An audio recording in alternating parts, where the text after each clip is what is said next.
Yun guys, dito po tayo sa bukid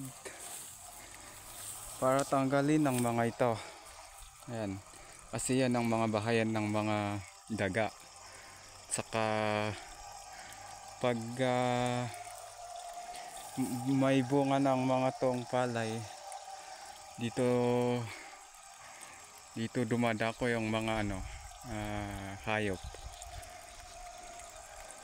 Ang mga hayop kasi dito puro mga peste sa palayan namin dito.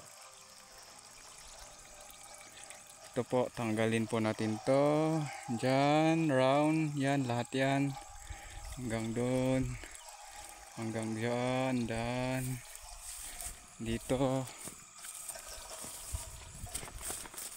Itong tanggalin hanggang diyan sa baba. Yan, mga yan. Hanggang diyan.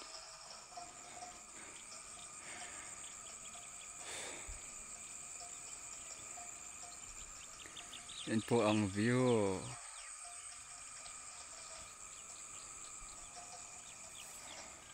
Tanggalin na natin para goods. So, update ko kayo mamaya pag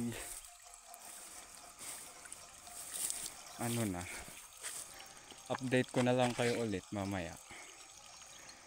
Ito po. Siguro pag ganyan na ako or dito. Ito po, salamat.